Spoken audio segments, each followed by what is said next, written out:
प्रश्न आहे ना तुम्ही जरा स्पष्ट विचारा आणि मग त्या प्रश्नाचं मी तुम्हाला व्यवस्थित उत्तर देतो। हा विचारा ना, प्रश्न विचारा, मी सांगतो त्याचं जस्टिफाय काय। मी आर्ग्युमेंट केलंय वैष्णवी हगवणे यांचं दुसऱ्या कुणाबरोबर तरी चॅट होतं आणि त्या नैराश्यातून त्यांनी आत्महत्या केली असावी, तर तुम्ही कशाच्या आधारावरती हे आर्ग्युमेंट केलं आणि त्याची काय माहिती आहे? तुमचं नाव सांगा। माझं नाव ॲडव्होकेट विपुल दुशिंग आहे।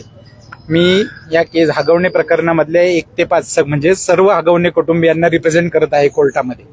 हगवणे कुटुंबियांकडनं मिळालेली माहिती आणि त्यांनी दिलेले डॉक्युमेंट्स, या डॉक्युमेंट्सच्या आधारावरती आजचा युक्तिवाद कोर्टामधला आमचा केलेला होता। युक्तिवाद करताना कुणाचंही विनाकारण कॅरेक्टर ॲसेसिनेशन हा शब्द जो तुमचा प्रश्न आहे तो चुकीचा आहे। आमची युक्तिवाद असा होता की केवळ एकतर्फी तपास तुम्ही करू नये, पोलिसांनी एकतर्फी तपास करू नये।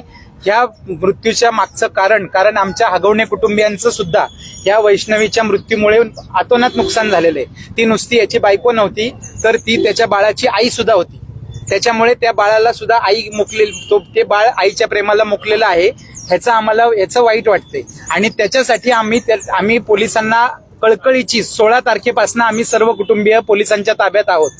तरी सुद्धा आम्ही त्यांना कळकळीने विनंती केलेली आहे की तिच्या कुटुंबियांना याबद्दल पूर्ण वेळोवेळी त्यांना आम्ही जाणीव करून दिलेली होती की तिच्या मोबाईलमध्ये आम्हाला आक्षेपार्ह गोष्टी सापडत आहेत, त्याच्यामुळेच तिचा आणि आमच्यामध्ये वाद होत होते, याबद्दल त्यांना आम्ही जाणीव करून दिलेली होती। तिच्या आई वडिलांनी ते मोबाईल तिच्याकडनं काढून घेतलेले होते। त्या मोबाईल मधली जी काय चॅटिंग आहे ती आम्ही सुरक्षित ठिकाणी ठेवलेली आहे। योग्य वेळ आल्यानंतर आम्ही ती चॅटिंग कोर्टासमोर देणार आहोत।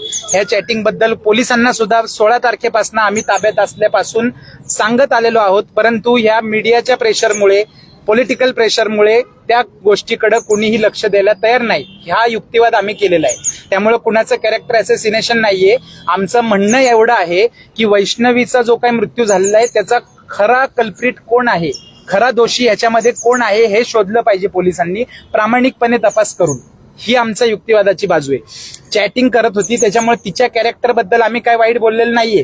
त्या व्यक्ती ज्याच्याबरोबर ती काय चॅटिंग करत होती त्या चॅटिंग मधनं काही वाद निर्माण झाला का, त्या वादातनं तात्कालिक कारण निर्माण झालं का आणि तिने हा आत्महत्येचं पाऊल उचललं का हे शोधणं गरजेचं आहे, असा युक्तिवाद आहे। त्यामुळे कुणाच्याही कॅरेक्टर बद्दल आम्ही काय बोललेलो नाही। मेडिकल रिपोर्ट मध्ये तिला मारहाण झाली साहेब, मारहाण जी झालेली आहे, मारहाणीचे तुम्ही सेक्शन्स बघा, मारहाणीचं स्वरूप बघा, मारहाणीचं सर्टिफिकेट बघा। मारहाणीच्या सर्टिफिकेटमध्ये 324 ची मारहाण आहे, ती काय अशी 307 किंवा जीव घेणं हल्ला तिच्यावरती झालेला नाहीये। अशा किरकोळ स्वरूपाची जी काय एखाद्या नवऱ्याकडनं एखाद्या पत्नीला मारहाण जर होते तर ते सुप्रीम कोर्टचं जजमेंट आम्ही आज दिलं कोर्टामध्ये की एखाद्या दिवशी असा एखादा इन्सिडेंट झाला, रागाच्या भरामध्ये नवऱ्याकडनं जर एखाद्या पत्नीला हल्ला झाला तर ती डोमेस्टिक व्हायलन्स होत नाही, ती हॅरेसमेंट होत नाही। हॅरेसमेंट होण्यासाठी त्याचं इंटेन्शन पाहिजे। एखाद्या तात्कालिक कारणावरून एखाद्या मुद्द्यावरनं भांडण झालं, त्याचं पर्यवसन मारहाणीमध्ये झालं, ती हॅरेसमेंट होत नाही। हे सुप्रीम कोर्टाचा जो निकाल आहे तो निकाल आम्ही आज निदर्शनास आणून दिला कोर्टाच्या। ते काय माझं ओपिनियन नाहीये, तसे न्यायनिवाडे ऑलरेडी आहेत, ते न्यायनिवाडे आम्ही दिलेले आहेत। त्यामुळे त्यांना सुसाईड केलेलं होतं का? सुप्रीम कोर्टाने जी ऑर्डर केली आहे सुसाईडच्याच केस मधले आहेत ना, सुसाईडच्या, तिला मारहाण झाली। प्रत्येक मारहाण ही काय सुसाईड करण्यासाठी, उद्युक्त करण्यासाठी होते असं त्याचा अर्थ होत नाही। मारहाण करण्यामागे त्याचा हेतू पाहिजे। सुसाईडचा जो माझ्या विरुद्ध जो चार्ज लावलेला आहे, एखाद्या व्यक्तीला आत्महत्येस प्रवृत्त करण्यासाठी माझा हेतू तसा पाहिजे की या व्यक्तीला अशा प्रकारची हॅरेसमेंट करायची की त्याने आत्महत्या केली पाहिजे। त्याच्यामुळे असा एखादा ऑड इन्सिडन्स, आज 23 पासून ती माझ्याबरोबर नांदत होती, 23 पासून आजपर्यंत एक कंप्लेंट आहे का, एनसी आहे का, आजपर्यंत तिच्या शरीरावरती माझं एक बोट लागलेली अशी केस आहे का, माझ्यावर असं कधी कुणी आरोप केलेला आहे का? असा आरोप जर असता तर तो FIR मध्ये रिफ्लेक्ट झाला असता की ह्या मुलीला हे नेहमी मारहाण करतात, छळ करतात। FIR मधले जे काय एलिगेशन्स आहे ते सगळे वेग स्वरूपाचे आहेत। नेहमी छळलं, नेहमी त्रास दिला, सासूने एवढा त्रास दिला की तिला जीव द्यायची इच्छा झाली, हे सफिशियंट नाहीये, हे वेग स्टेटमेंट आहे। ही आर्ग्युमेंट आम्ही केलेली आहे। त्यामुळे वैष्णवी वारल्याचं जेवढं दुःख तिच्या कुटुंबियांना झाले तेवढंच दुःख हगवणे कुटुंबियांना पण झालेलं आहे। ही आज इन्स्ट्रक्शन्स आपण जर कोर्टामध्ये आपण उपस्थित होता, कोर्टाची प्रोसिडिंग चालू होण्याच्या अगोदर कोर्टाची परमिशन घेऊन त्या लोकांच्या इन्स्ट्रक्शन्स आम्ही घेतल्या, त्यांच्या परमिशनने आम्ही त्यांच्याशी बोललो। ते बोलल्यानंतर 5ही आरोपी हगवणे, दोन्ही पिता पुत्र, आई आणि बहीण पाची लोकांनी आम्हाला एक वाक्याने हे सांगितलेलं आहे की याच्यामध्ये खरा तपास होणं गरजेचं आहे. आम्ही अडकलोय म्हणून आम्ही असं बोलत नाहीये. त्याबद्दलची त्या व्यक्तीची 18 तारखेला एंगेजमेंट होती, ती 18 आणि ही 16 तारखेला घटना घडलेली आहे. त्याचा का तुम्ही तपास आजपर्यंत केला नाही? मी जर 16 पासून तुमच्या ताब्यात आहे. व्यक्ती कोण आहे नाव दिलेलं आहे तपास अधिकाऱ्यांना. ते नाव मीडियामध्ये आम्ही देऊ शकत नाही. त्या व्यक्तीला त्याचा त्यांनी शहानिशा करायला पाहिजे. तपास अधिकाऱ्यांना आम्ही नाव दिलेलं आहे, त्यांनी नाही दिलं तर अजून मी कस्टडीत आहे. विचारा आज जाऊन त्याला, आरोपीला. पण तुम्ही त्याच्याकडे कानाडोळा का केला 16 तारखेपासून मी कस्टडीत असताना? 16 तारखेपासून मी तुमच्या ताब्यात आहे. मग तुम्हाला मी नाव पहिल्या दिवशीपासून सांगतो. 18 तारखेला एंगेजमेंट झाली त्या व्यक्तीची. तुम्ही का नाही त्याचा तपास केला आजपर्यंत? ते कारण नाहीये. हे कशावरून? हे तुम्ही का ठरवलं? मारहाण केली का नाही केली ह्याच्यासाठी साहेब सीसीटीव्ही फुटेज जप्त झालेले आहेत. वळ जे तिच्या शरीरावरती आहेत ते वळ कोणत्या इन्सिडेंट्स मधले आहेत, कशाचे आहेत याच्याबद्दलचा संपूर्ण तपास हा आता पोलिसांनी केलेला आहे. त्यामुळे मारहाण केली, तिच्या अंगावर शरीरावरती वळ सापडले म्हणजे काय ह्यांनीच मारहाण केली असा अर्थ काढण्याचं कारण नाहीये. कारण ही व्यक्ती ज्या वेळेस घटना घडलेली आहे त्यावेळेस घरामध्ये कोणीही नव्हतं. 5 आरोपींपैकी एकही व्यक्ती घरी नव्हता आणि ती एकटी असल्यामुळे तिने ह्यांनी दार तोडून तिची सुटका केलेली आहे. त्याच्यामुळे तो जो काय ह्यांनी पहिल्या दिवशीपासून ह्या प्रकरणाला जो काय वेगळं वळण देण्याचा प्रयत्न केलेला आहे. कारण का दिलेलं आहे तर एकतर्फी बाजू ऐकून तुम्ही सुद्धा सगळ्यांनी रिपोर्ट केलेले आहे. आजपर्यंत आज आम्ही येणार नव्हतो, येण्याची आमची इच्छा नाही. पण आज आम्हाला त्या कुटुंबाने कळकळीने विनंती केली की तुम्ही निदान या माध्यमातून तरी पोलिसांना योग्य तपास करायची विनंती करावी. कोर्टाकडनंही केली. डावरी सर मागू शकत नाही. 40 लाखाची यांनी फॉर्च्युनर दिली म्हणतात. याच्याकडे ऑलरेडी 90 लाखाची मर्सिडीज आहे. 5 कोटीच्या गाड्या घरात पार्किंगला आहेत. त्या गाड्यांना कोणी हात सुद्धा लावत नाही. ऐकून घ्या सर, वापरली कसं असतं सर, डावरी आणि वडिलांनी, आता आपल्यालाही मुली असतात, आपण वडिलांनी स्वेच्छेने मुलीला दिलेलं बक्षीस, गिफ्ट, ह्याच्यामध्ये फरक आहे. बक्षीस दिलेलं ह्याला डावरीच्या व्याख्येमध्ये ते मोडत नाही. डावरी ही मागितल्याने दिलेल्या ज्या गोष्टी असतात, मागितल्यानंतर त्याला डावरीची व्याख्यामध्ये बसतं. त्याच्यामुळे जे काय वडिलांनी तिच्या स्वेच्छेने बक्षीस दिलेलं आहे त्या बक्षिसाला कुठल्याही प्रकारे त्याला एक तुम्ही म्हणता एवढे डावरी साऊंड फॅमिली होती ती. 51 तोळे त्यांनी बँकेत ठेवून साहेब, प्रत्येक बिझनेसमनला तुम्ही आता मोठमोठे बिझनेसमन बघा, इमिडिएट फायनान्स उभं करण्यासाठी प्रत्येक बिझनेसमनला बँकेचा कर्जाचा सहारा घ्यावा लागतो. यांचे सुद्धा फॅमिली बिझनेसमध्ये आहे. यांच्या 5 रजिस्टर्ड कंपनीज आहेत. They are financially sound family. त्यांना अचानक एखादे फायनान्शियल क्रंच आला, फायनान्समध्ये जर त्यांना आवश्यकता वाटली तर सगळ्या कुटुंबाचे तिचंच काय, ह्याच्या आईचे, ह्याच्या बहिणीचे, घरातल्या प्रत्येक व्यक्तीचे दागिने गहाण ठेवलेले आहेत. आणि तिची जर तक्रार असती दागिने गहाण ठेवण्याबद्दलची तर FIR मध्ये आली असती. तिने आजपर्यंत तिच्या आई वडिलांना विरोध केला असता. सगळ्यात महत्वाची बाब एक लक्षात घ्या, 23 तारखेला लग्न झालेलं आहे. 23 तारखेनंतर मुली वैष्णवीच्या नावाची 2023ला लग्न झाले. 23 नंतर वैष्णवीच्या नावावरची प्रॉपर्टी तिच्या घरच्यांनी विकली आहे. तिला वैष्णवीला आम्ही नेऊन सोडली, तिला न हरकत द्यायला. ती प्रॉपर्टी बिल्डरला विकलेली आहे. मग हुंड्यामध्ये इंटरेस्ट असणारी फॅमिली अशा पद्धतीने तिच्या प्रॉपर्टीला नो ऑब्जेक्शन द्यायला लावेल का त्या मुलीला?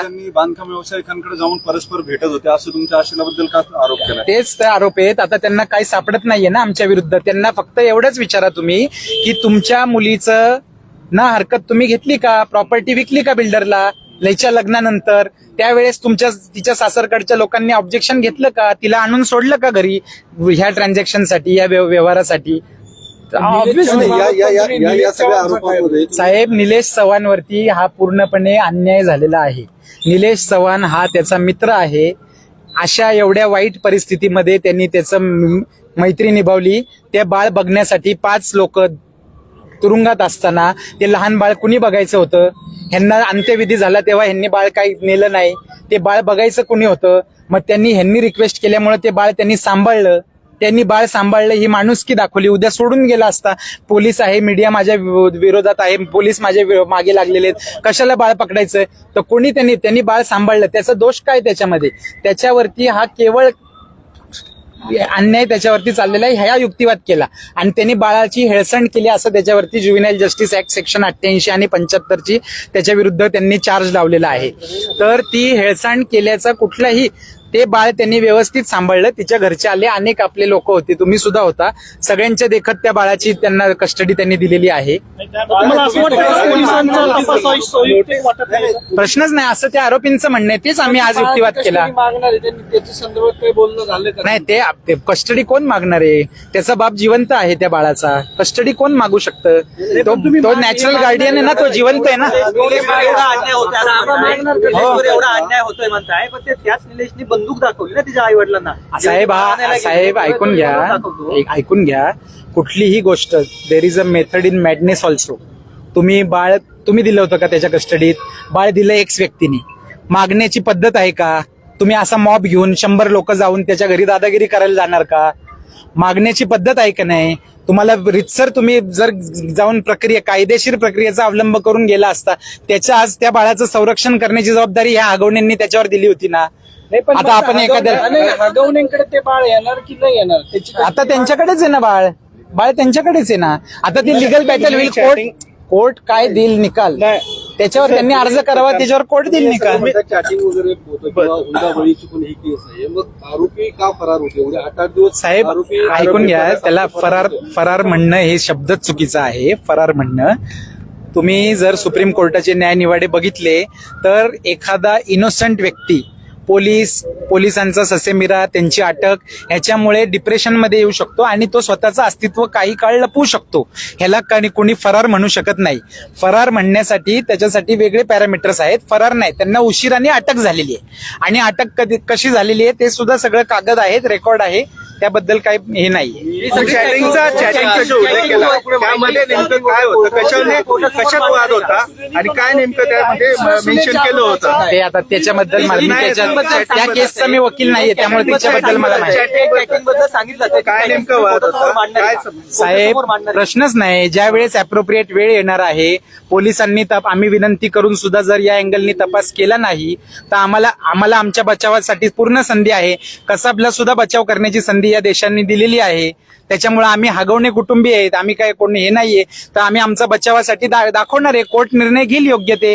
आम्ही जे म्हणतोय ते बरोबर आहे का चुकीचं आहे शेवटी ठरवणारं कोण आहे? कोर्ट आहे. एवढी चांगली फॅमिली असताना दुसरी सून पण आरोप करते ना. त्याच्याबद्दल साहेब मी त्यांचा वकील नाहीये, त्या केसच्या मला इन्स्ट्रक्शन्स नाहीये. हे आरोपी डिप्रेशन मध्ये गेले असतील त्याच्यामुळे ते फरार असं झाले. कोर्ट म्हणतं की एखादा इनोसंट सुद्धा असेल ना, त्याचं नाव जर खोट्या गुन्ह्यात आलं तर तो स्वतःचं अस्तित्व लपवून ठेवू शकतो. त्याच्याने काही गुन्हा होत नाही फरार राहण्याने. आजपर्यंत कधी ऐकले का आपण की एखादा माणूस फरार झाला त्याच्याबद्दल त्याला वेगळी शिक्षा झाली? असं कधीच नाही. कितीपर्यंत पोलीस आता पोलीस कोठडीची त्यांची जी विनंती होती, 2 लोकांना 1 दिवसाची पोलीस कोठडी दिलेली आणि बाकीच्या 3 लोकांना 1 दिवसाची दिली आणि बाकीच्या 2 जे नंतरून अटक झाले त्यांना 3 दिवसाची 31 तारखेपर्यंत. Okay, thank you sir. द्या लवकर. इकडे